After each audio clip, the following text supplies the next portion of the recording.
Hey guys, welcome to this next stage of this the Food Facts framework, and in this module, I want to do, the C in facts stands for check your reality. Okay, so you might be thinking, well, what's that got to do with sorting out my eating, sorting out my exercise, and all this kind of stuff?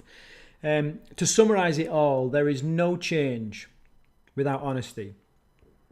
If you're not being honest with yourself and what you're actually doing, you're never going to make real progress, okay? What we need to do is really sort of dig deep, be honest, rip off the plaster and have a good, honest audit of our reality, okay? We need to kind of know what it is.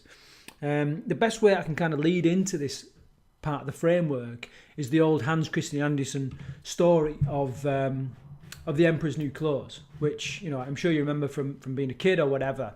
And basically, if you don't remember what the story is, the Emperor pays a crazy amount of money for these new clothes that, you know, these new magical clothes that only wise people can see. And when the clothes supposedly arrive, he can't see them. But rather than sort of admit that he can't see them and potentially look stupid, he just prances around the city as if naked, as if he's got these clothes on.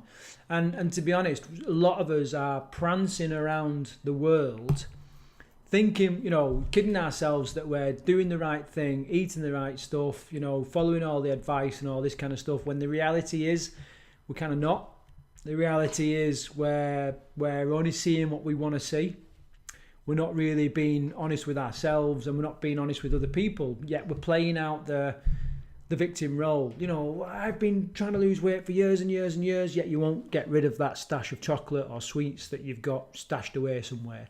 You know, I've been trying to get off, you know, sugar for years now, and I'm still struggling, and yet you're still going to the supermarket and you're buying all your binge food and all this kind of stuff. And, you know, what I want you to do in this module here is to really check your reality. You know, you need to be honest with yourself.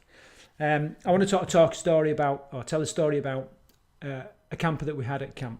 Back in the day, when I used to do the nutrition briefs, I used to talk about the food you should eat, the food you shouldn't eat, you know, and all this kind of stuff, and the same stuff that many trainers will talk to their clients about, you know, across the country, throughout the world. But it never really works. It never really works because of this. You know, people create their own reality, and they'll see what they want to see. And you might go, right, what you need to do is have an avocado every day, you know, blah, blah, blah. And what we'll do is, right, okay, so if I have an avocado every day, I'll get healthy. So avocado, fish and chips, you know, and it's like, I never said have the fish and chips. So they kind of, you know, people by human nature will see and take what they want to see. So then we came up with the Food Facts framework, where we don't tell you what you should eat and what you shouldn't eat, because that's never worked and it never will. All right. What needs to change is how you see food, your habits, and what you're actually telling yourself and the choices you make. Okay, and that's what this framework is about. So anyway, back in one of these coaching sessions, this girl said, "So what about me? Why am I putting on weight? I only have 2 coffees a day." So in my mind, I was thinking, what's that? Like 2 black coffees a day. I mean, you know, there's barely a calorie in each coffee. How is, you know, what is going on here? So I can say, okay, right, let's dig a bit deeper into this. Tell me about your coffee. You know, when do you have it? Where do you have it? Do you make it at home? And she said, no, I commute from my home 40 minutes into the city, and during my commute on the way to work, I get a coffee, and on the way home, I get a coffee. I said, right, okay, so where do you get the coffee? And it was a well-known coffee shop. I said, what kind of coffee do you order? And she was like, well, I have a, you know, whatever it is, triple maca chocolate crappa latte with all the trimmings. And I was like, right. So we worked out the calories, and there was about 500 calories per coffee, you know, on a small or medium or whatever. And I was like, right, okay, now we're getting somewhere, because now we're consuming calories, but what you led us to believe that you weren't consuming any calories, that you was having barely 1 calorie per coffee, you know, and you was having 2 of them a day. Actually, right now we're up to 1,000 calories, if not more, and we're still digging, you know. So then I said, right, okay, so you're telling me that when you're commuting to and from work, and you've fueled yourself purely on this insulin spike and blood sugar spike and drink in the morning, and the same in the evening, you never order anything else? And she was like, well, every now and again I'll have like a a muffin or a panini or something like that. I said, right, okay, well, what's every now and again? And it was like, well, every other time I'll have like a muffin and a panini. And I was like, right, now we're getting to the bottom of it. This is the reality now. And the reality was, not only was she messing around with her insulin and blood sugar, making it incredibly hard for her to make smart food choices, but she was over consuming calories, on food that she weren't even accounting for. And this is the thing, it's, whenever we're kind of moving around, walking around, and we're not consciously eating, rarely do we account for that. So what would happen later on, in my opinion, is that she'd get home and go, do you know what, all I've had today is 2 coffees. I can have a takeaway. I can have a bottle of wine. I can have whatever it is.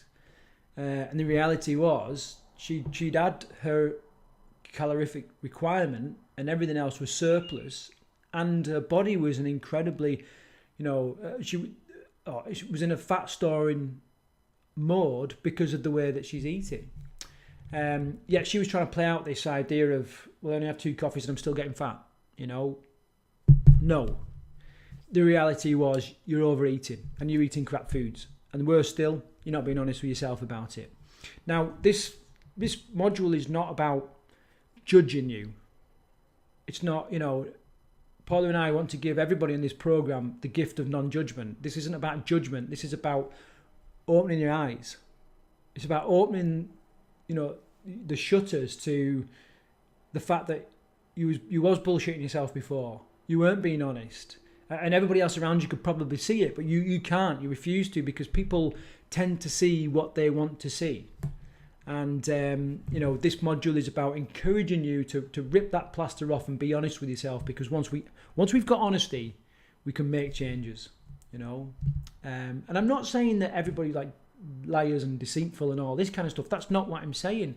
I'm just saying that we need to work out what the reality is. What is really going on. There's no point us talking to you about adding an avocado if you're having a bottle of wine every evening. There's no point us talking to you about stripping out some of your white carbohydrates when you're maxing out on a Chinese every week. So this is what this module's about. Okay, so what are the steps you need to tackle this, to get a bit of reality in your life? First and foremost, we encourage all our residential campers to sit and eat at the table, so that they're aware of what's going on. That eating is a defined event, not something that you're doing as you're going around, like commuting, reading the paper, listening to music, texting on social media, watching a film or whatever. Make eating a bit more of an event, so that you're much more likely to account for it, so that you're aware of the things that you're consuming, what you're eating, how much you're eating, when you're eating, how you're feeling whilst you're eating, and all this kind of stuff. And conscious eating is an incredibly powerful thing, because if we were conscious about some of the food that we eat, we wouldn't eat it, And Paula did her own little workshop in our Conquer Food program once, where she had loads of sweets and crisps and naff food, and everybody could eat whatever they want, but they had to eat it really slowly and be really mindful of what they're doing. And a lot of people didn't like what they was eating, and we don't really like. I have people that come to camp and go, mushrooms, disgusting, they're slimy and horrible. Yet have a doner kebab covered in sauce, and it's like, what? I don't see what the problem is, because when you're having your doner kebab, you're throwing it down your face, you've had a few pints or whatever, and you're not that conscious about it. It's about filling your belly, not necessarily the taste and consistency and all this kind of stuff. If you was more conscious about it, and you're thinking about where that meat came from, and the fact that it's just lips and arseholes that's been reformed into some, thing of meat, then you'd be much less likely to consume that kind of stuff. Another thing is regards to reality, and this doesn't work for everybody, I agree, but, get yourself naked, get in front of a full-length mirror and look at your body. If you like what you see, brilliant. If you don't like what you see, then, you need to start doing something about it. And that is the reality of it, that what we eat in private, we wear in public. And, look at yourself.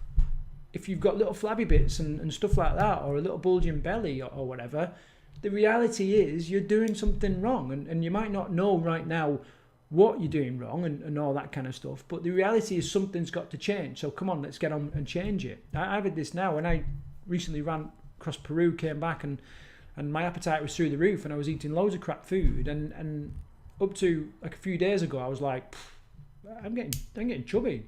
You know, I'm looking in the mirror and I'm starting to develop a belly, and I don't like it. And the reality is I've overconsumed food, and the reality is I've got to do something about it, otherwise it's going to get worse. So now's the time to change, and that's what I'm getting on with now. I want to encourage you to think about what you are consistently doing. Okay, Albert Einstein said that that compounding, which I'll explain in a minute, is like the eighth wonder of the world. Okay, now compounding, if we looked at savings, when we start to save money and we're saving £1 a day, the interest on £1 a day is slight, you know, whatever it is, 2%, whatever it is. Okay, it's not a great deal, it's pennies. But as your pot of money builds, the interest compounds, and suddenly we can start to we have this exponential growth of our savings, you know, after years and years and years, like 20, 30 years, whatever. And it has a huge effect. And this compounding effect works not just with money, but also with health, both ways. It can work with your savings, and it can work with your debt, you know, and it works the same way with our health. It can work for us getting healthier and fitter, or it can work for us getting unhealthier and fitter. And I've seen loads of people that are like 20, 30s seem to do whatever they want and get away with it, and then all of a sudden, bang, they get some pretty serious ailments, problems, pile on the weight, suddenly can't get up the stairs without being out of breath. And it's because of the compounding effect of what we are doing consistently. And I want you to think about, you know, what are you doing consistently on a daily basis, on a weekly basis, monthly, yearly basis? It might be very positive, in which case you'll be reaping the rewards.